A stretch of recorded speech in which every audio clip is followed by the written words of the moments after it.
This is Liberty Under Attack Radio, hosted by Shane and Matt.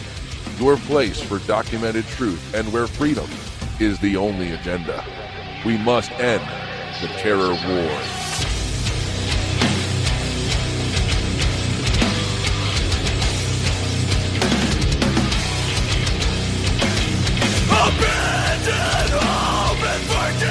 And good evening and welcome to another edition of Liberty Under Attack Radio.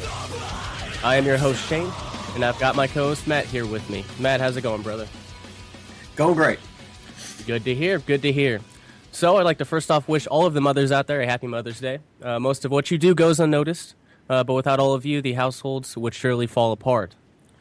I'd also like to tell my own mother that I love her and I hope she's had a terrific day in North Carolina with her family. So, as most of you are probably aware, we'll be joined by Adam Kokesh in this first segment, and in the second hour, we'll be joined by Kyle Rearden from the Last Bastille blog. But real quick, I'd like to point you all in the direction of my newest articles. The first one is my Global Disarmament Bill, an Open Skies Treaty article that has been up for a couple of weeks now. The second is one regarding an experience in one of my college courses titled Statist Speeches, which I might get to in this broadcast, and then the one I did on Friday discussing the uproar about the new Facebook challenge of stomping on the American flag. Definitely recommend you check those out, and you can do that at libertyunderattack.com/LUA-news. Lastly, I will direct you to the newest page on the site titled Spoken Discourses. I have all of my articles in audio format there, as well as some various other contributors. You can find that page at libertyunderattack.com/spoken discourses. So, without further ado, we are, like I said, we're going to be joined by Adam Kokesh. In the first segment, hopefully a little into the second segment. Adam is the host of Adam vs. the Man and is most well known for his brazen style of civil disobedience. He is the author of a book titled Freedom and is currently on the road spreading the message of liberty on the American Campfire Freedom Tour.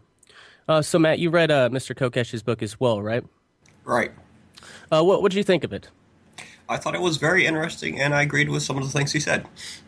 Yeah, I will definitely agree. It was definitely a good read.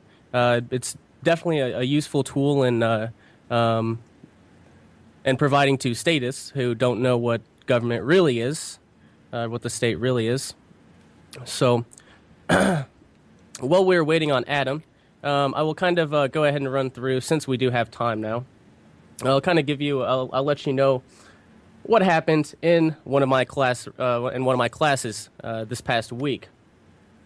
So, it was the final persuasive speech, and I've tried to choose pretty controversial topics. Because most of these people have never heard anything that I would want to talk about. So for this speech, I discussed communism in America.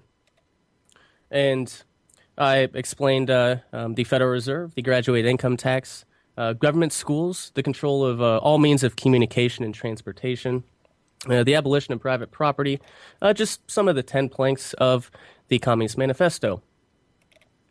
So I started the Federal Reserve, as most everyone is aware of what the Federal Reserve is. And I explained what central banking was and relayed to them in Lenin's words, that 90% of communizing a country is done by setting up a central bank. I then followed that up with the Woodrow Wilson quote in 1919 that everyone is so familiar with. I did notice early on, I did have their attention. Everyone was a little intrigued and still attempting to understand, from what I could tell at least. Really didn't last long, though. I could see the disinterest and people sinking down, not paying attention. Except for just there's a select couple that were still listening. And it was really interesting to see cognitive dissonance kick in so hard, because I've never actually witnessed that firsthand myself. So it was definitely interesting to actually witness it happen. I want to provide one quote from on cognitive dissonance, which was proposed by Dr. Gary Cole, Kohl. That is, quote, closed-minded, distracted, uninformed, ignorant, too busy, overly obedient, uber patriotic, addicted, co-opted, or intensely conservative people may not have the time, inclination, intelligence, or political will or courage to look at the available new evidence that runs contrary to their old ingrained beliefs. Therefore, they may unconsciously or reflexively reject the new information, even if the evidence is overwhelmingly and provably true. Now, it's really quite sad when people are told the truth, probably for the first time in their life. They literally just shut down. The speech I gave contradicted their patriotism, or contradict the patriotism and freedom line that they have been indoctrinated into for their entire lives. And I did show them compelling evidence that we are not a democracy or a republic anymore. More importantly, we aren't free. The whole mindset of it can't happen here was probably floating around in some of their minds. But here's what I have to say to that. It can happen here, and it has. It has been here for quite a long time. Your inability or unwillingness to accept it does not make it go away. It certainly does not. And that's where it gets kind of comical, in my opinion at least. So the little commie that followed me, she gets up in front of the class and she said she gets ready to read the title of her speech, and it starts with "The government isn't doing enough too." And at that point, I knew, I was like, "Holy shit, you've got to be kidding me!" This is anytime a title starts with that, you know it's just going to be bad, whatever fill in the blank it is. So the full title was "The government isn't doing enough to prevent drunk driving." So I said, okay, whatever. I'm an open-minded person. I'll at least hear out her side and see what she has to say. And this is where the statism just bleeds through. She proposed a government mandate to install breathalyzers on every single car. Then it would be impossible for anyone to drive drunk because, hell, we're only one law away from a utopia.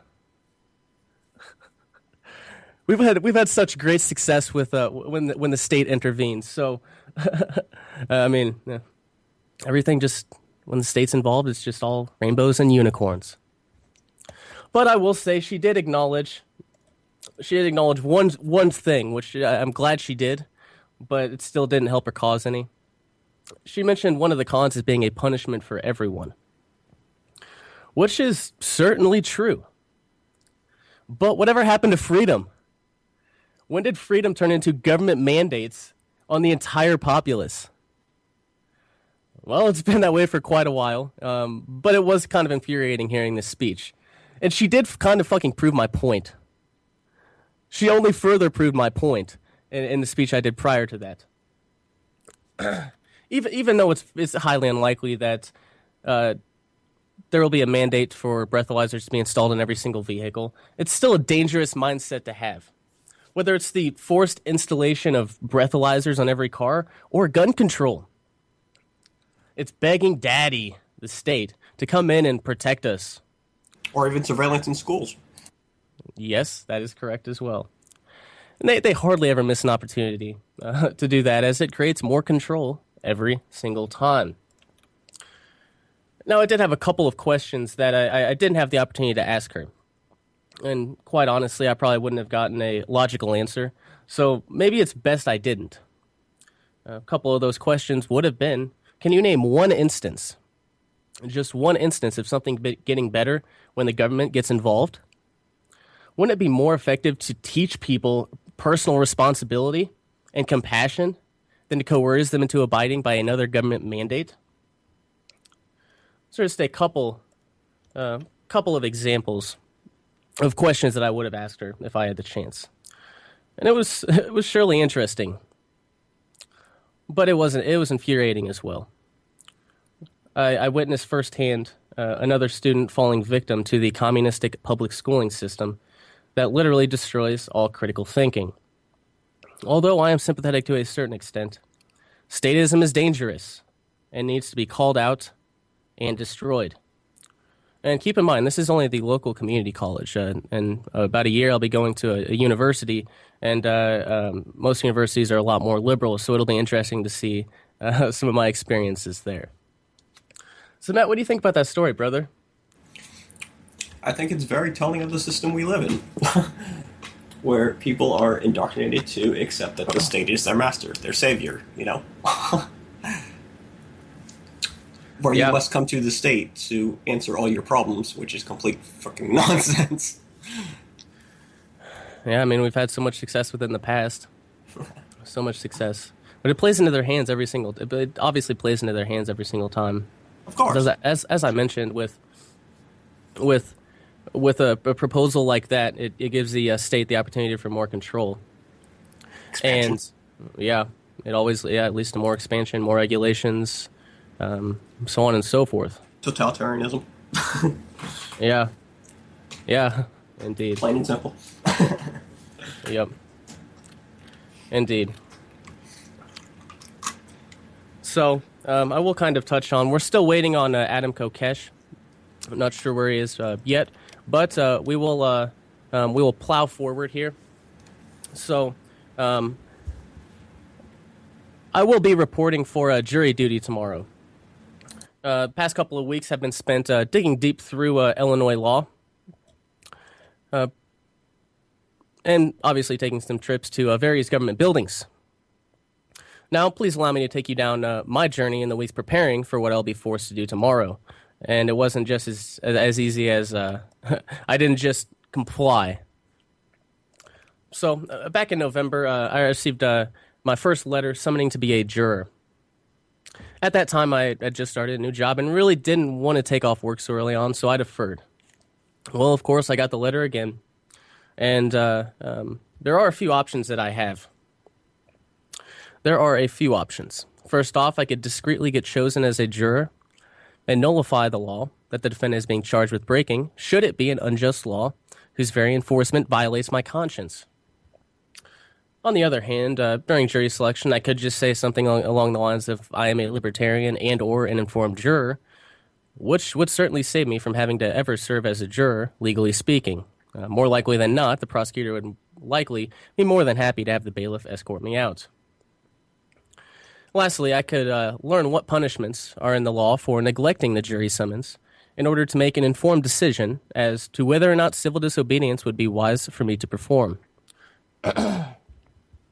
Of course, the legal maxim of ignorantia juris non excusat applies here, so I'm doing the best I can to understand the law, no matter how hard or confusing the lawyers make it sound. Within this summons letter, in the section titled Failure to Answer Jury Summons, it stated, quote, in addition to any criminal penalty prescribed by law, a person summoned for jury service who does not comply with the summons as required by law is subject to contempt of court, punishable by a fine and or incarceration, end quote. Now, the letter definitely does sound intimidating. Incarceration and fines, scary words. But there were no legal citations which indicated those things listed in the letter. And my journey into legal land begins. So, as always, if you followed my other adventures in Illinois law, you know the first place to start is in the Illinois compiled statutes. So, at 705 ILCS 305-15 from Chapter 78, Paragraph 15, Section 15, the law states this in regards to jury duty. Quote, every person who shall fail to attend when lawfully summoned to appear as a grand or petite juror without having a reasonable excuse shall be considered as guilty of a contempt and shall be fined by the courts, respectively, in any sum not less than $5 nor more than $100 for the use of the proper county, unless good cause be shown for such default. And it shall be the duty of the court to enter an order of attachment returnable forthwith against all such delinquents, and upon the return thereof, the court shall proceed to assess the fine unless the person or persons so attached shall show good cause for such delinquency, provided that the oath or affirmation of any such delinquent shall at all times be received as competent evidence. End quote.